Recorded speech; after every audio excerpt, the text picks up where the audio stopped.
మీ business ఏదైనా మీ ఊర్లో promotion చేయాలంటే అది సుమన్ టీవీతోనే సాధ్యం. ఇప్పుడే సంప్రదించండి. అందరికీ నమస్కారం. ముఖ్యంగా మీడియా మిత్రులకి అండ్ ఎలక్ట్రానిక్ మీడియా వారికి, అదేవిధంగా పత్రికా విలేకరులందరికీ కూడా గుడ్ మార్నింగ్ టు ఆల్. రీసెంట్గా సూర్యాపేట జిల్లా పోలీసులు గాంజాయి రహిత సూర్యాపేట జిల్లా అని ఏర్పరచాలనేటువంటి ఉద్దేశంతో టీజీ న్యాబ్ అధికారుల సహాయ సహకారాలు గైడెన్స్ తోటి ప్రత్యేకమైనటువంటి ఫోకస్ గంజాయి వినియోగం, గాంజాయి రవాణా, గాంజాయి సేలింగ్ వీటి మీద ప్రత్యేకమైనటువంటి ఫోకస్ పెట్టడం జరిగింది. దీనిలో భాగంగా నిన్నటి రోజు మధ్యాహ్నం సమయంలో కోదాడ రూరల్ పోలీస్ స్టేషన్ పరిధి, కోదాడ సబ్ డివిజన్, సూర్యాపేట జిల్లా పరిధిలో 2.8 లక్షల విలువైనటువంటి సుమారు 10.8 కేజెస్ గాంజాయిని సీజ్ చేసి ఇద్దరు నేరస్తులని అరెస్ట్ చేయడం జరిగింది.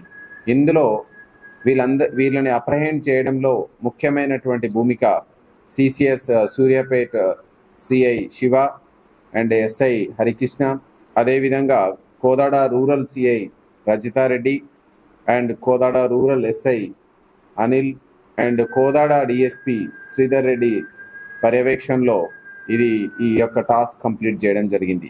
మనం వివరాల్లోకి వెళ్తే నిన్నటి మధ్యాహ్నం పూట మనకు వచ్చినటువంటి క్రెడిబుల్ ఇన్ఫర్మేషన్ని బేస్ చేసుకొని CCS teams and local law and order teams ఏర్పడి మనం సెర్చింగ్ మొదలెట్టుకుంటే నిన్న మధ్యాహ్నం టైము 1 గంట ప్రాంతంలో కోదాడ రూరల్ పోలీస్ స్టేషన్ పరిధిలో ఉన్నటువంటి ఇండస్ట్రియల్ ఏరియా పరిధిలో ఉన్నటువంటి Eicher truck showroom back side ఉన్నటువంటి ఖాళీ స్థలం, దోరకుంట గ్రామ పరిధిలో ఉన్న ఖాళీ స్థలంలో ఉన్నటువంటి బుషెస్లో మనకు ఈ నేరస్తులు తారసపడడం, అదేవిధంగా వీళ్ళ ఇచ్చినటువంటి వివరాలను బట్టి మనం 10.8 కేజీల గాంజాయిని సీజ్ చేయడం జరిగింది. ఇందులో పూర్తి వివరాల్లోకి వెళ్తే ఇందులో ప్రథమ నేరస్తుడు అడప రాకేష్. ఇతను డ్రైవర్ ప్రొఫెషన్ చేస్తూ ఉంటాడు, దోరకుంట గ్రామం నివాసి. ఇతని మీద ప్రీవియస్లీ కూడా ఒక ఎన్డీపీఎస్ కేసు నమోదై ఉంది. అదేవిధంగా వనపర్తి సాయి రెండవ అఫెండర్ సాయి కుమార్, ఇతను కూడా ఇంటర్ కంప్లీట్ అయిపోయింది, శ్రీరంగపురం గ్రామ నివాసి, సూర్యాపేట జిల్లా. మొదటి నేరస్తుడు అడప రాకేష్ ఇంటర్మీడియట్ చదివే సమయంలో తన స్నేహితుల ద్వారా ఇతనికి గంజాయి సేవించడం అలవాటైంది. ఇంటర్ అయిపోయిన తర్వాత తన ఎకనామిక్ కండిషన్ బాగలేకపోవడం వల్ల చదువు మానేసి ట్రాక్టర్ డ్రైవర్గా పనిచేస్తున్నాడు.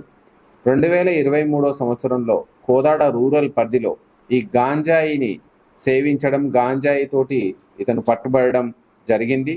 దీనికి సంబంధించి జైలుకు కూడా పోయొచ్చినాడు.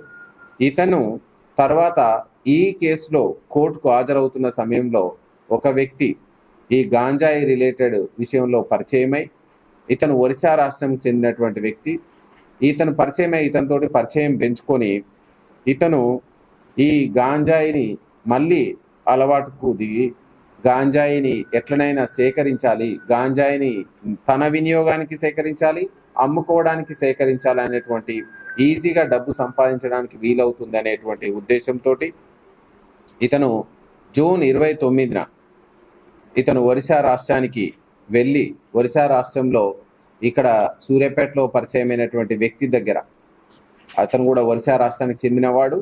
సో అతని దగ్గర అతను చెప్పిన ప్రదేశంలో వెయిట్ చేస్తున్న క్రమంలో ఇతన్ని కలుసుకొని దాదాపు 11 కేజీల గాంజాయిని 6 ప్యాకెట్లలో 11,000 రూపాయలు చెల్లించి తీసుకొని వచ్చి ఇతను ఈ దోరకుంట ఈ ఐషర్ ట్రక్ షోరూమ్కు బ్యాక్ సైడ్ ఉన్నటువంటి చెట్ల పొదల్లో దాచిపెట్టిండు.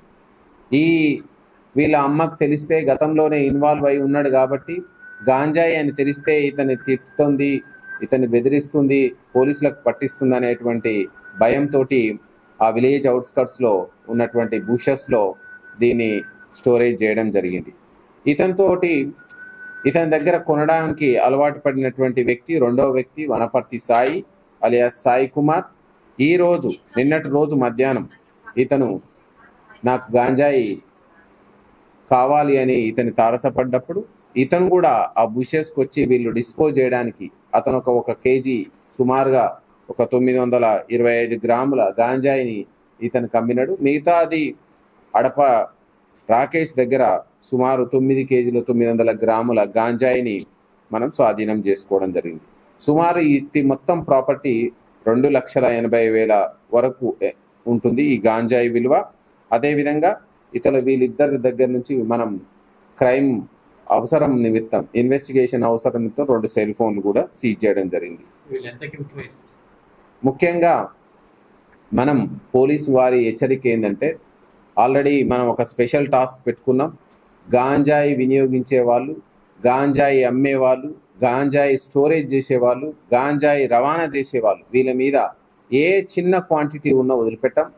వీళ్ళ మీద కఠినమైనటువంటి NDPS చట్టాలే కాదు, అదేవిధంగా వీళ్ళ మీద హిస్టరీ షీట్స్ ఓపెన్ చేసి అనుక్షణం నిఘా ఉండేటట్టు వీళ్ళందరికీ కూడా పీరియాడికల్గా కౌన్సిలింగ్ చేసేటువంటి దాన్ని కూడా మనం ప్రణాళికలు రచిస్తున్నాం.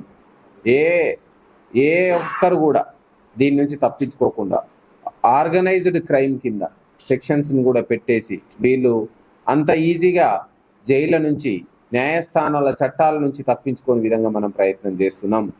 ఈ సందర్భంగా ప్రజలందరికీ పోలీస్ వారి విజ్ఞప్తి ఏంటంటే, మీకు గాంజాయి వినియోగించే వాళ్ళ వివరాలు, గాంజాయి అమ్మే వాళ్ళ వివరాలు, గాంజాయి సేవించే వాళ్ళ వివరాలు ఉన్నట్లయితే మీరు టోల్ ఫ్రీ నెంబర్ డయల్ 1908కి కాల్ చేయండి. మీ యొక్క వివరాలు గోప్యంగా ఉంచడమే కాదు, వాళ్ళ మీద కఠినమైనటువంటి చర్యలు తీసుకోవడానికి అవకాశం ఉంటుంది. వీళ్ళు ఇప్పుడు ఎంత కమ్ముతున్నారు అనేటువంటి దాని గురించి మనం స్పష్టత తీసుకుంటే, మనం 500 చిన్న చిన్న ప్యాకెట్లుగా మార్చి 500 రూపాయల నుంచి 1000 రూపాయల వరకు వీళ్ళు అమ్ముతూ ఉన్నారు. ఈ చిన్న చిన్న ప్యాకెట్లు ఒక్కొక్కరు సేవించడానికి, గ్రూపుగా సేవించడానికి, ఇవి సేవించిన తర్వాత ఆ మత్తులో నేరాలు చేయడానికి ఇది పురిగొల్పుతుంది. కాబట్టి మనం అందరం కూడా సమైక్యంగా దీనికి కృషి చేసి ప్రజలందరూ ముందుకు నడిచి గాంజాయి రహిత సూర్యాపేట జిల్లాని మనం ఎస్టాబ్లిష్ చేయడానికి తోడ్పాటును అందించాలని మా యొక్క విజ్ఞప్తి. గతంలో అడప రాకేష్ మీద ఒక గాంజాయి కేసు ఉంది. ఈ యొక్క వనపర్తి సాయి మీద మనకు ఇప్పటి వరకు కేసుల వివరాలు లేవు. ముందుగా ఇంకేమైనా ఉన్నా మనం సేకరించి దాన్ని కూడా మనం దర్యాప్తులో ఇంక్లూడ్ చేస్తాం.